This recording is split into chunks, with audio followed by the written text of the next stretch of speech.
வணக்கம் நண்பர்களே, இன்றைக்கு நான் ஒரு வர ரெசிபியோட வந்திருக்கிறேன்.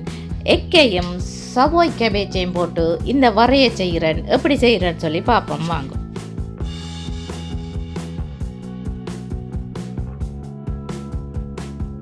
சவோய் கேபேஜ் எடுத்து வச்சிருக்கிறேன், காப்பை வெட்டி எடுத்து வச்சிருக்கிறேன், கழுவிட்டேன்.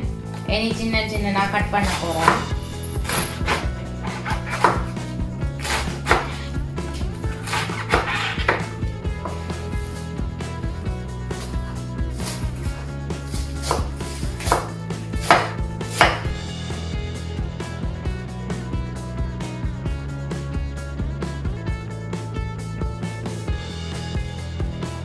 மிடில் வார பகுதியை கழிச்சு வச்சிருக்கிறேன். இப்போ சின்னனா கேபேஜ் வெட்டியாச்சு.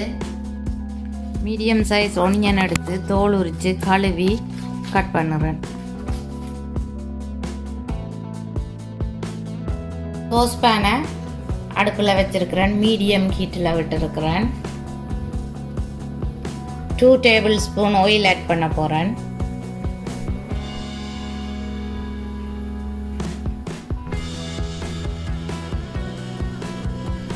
Oil heat ஆகிட்டது.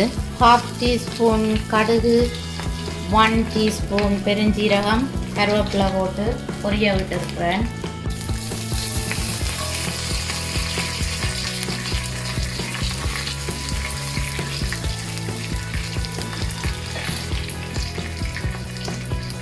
சரி, ஆனியன் ஆட் பண்ணுறேன்.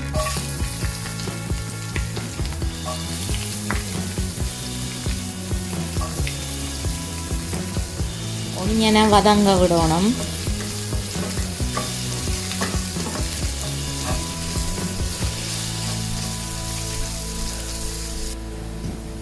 ஒனியன் வதங்கிட்டது.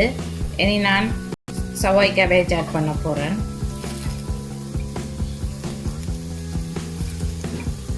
இப்போ அடுப்பு வந்து லோ ஹீட்டில் நீங்கள் வச்சுருக்கணும்.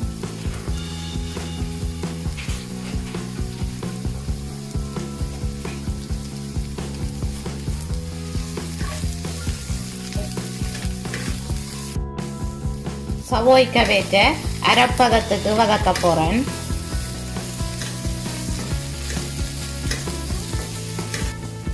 கேபேஜ் வதங்கிட்டுது. கேபேஜை நான் சோஸ் பேன்ட்ட ஒரு சைட்டில் தள்ளி வச்சிருக்க போகிறேன். இனி 4 எக்ஸ் ஆட் பண்ண போகிறேன்.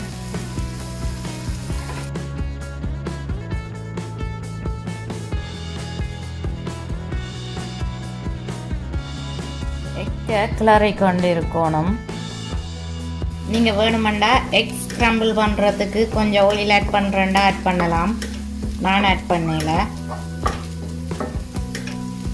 எக் அரைப்பதத்துக்கு குக் பண்ணிட்டுது. ஒரு கைப்பிடி அளவு ஃப்ரெஷ் தேங்காய் பூ போட்டு வறுக்க போகிறேன். இது ஆப்ஷனல் தான், உங்களுக்கு விருப்பமெண்டா தேங்காய் பூ போடாமலும் விடலாம். இனி எல்லாத்தையும் சேர்த்து மிக்ஸ் பண்ண போகிறேன்.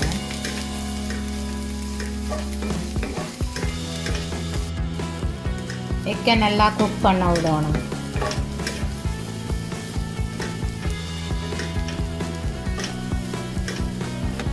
இனி சீசனிங் ஆட் பண்ண போகிறேன்.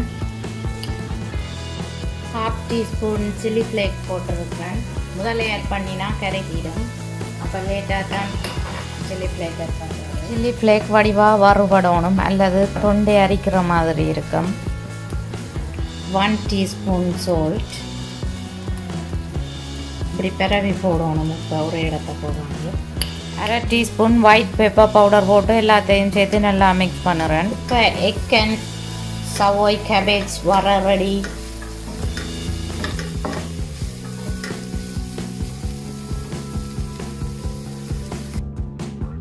நாங்கள் வந்து எக் சவோய் கேபேஜ் வந்து புட்டோட சாப்பிடுறோம். Delicious.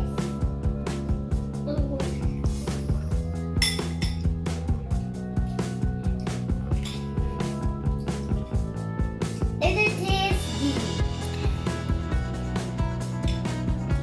நீங்களும் இந்த ரெசிபியை உங்களோட வீட்டில் ட்ரை பண்ணி பாருங்க. பிடிச்சிருந்தா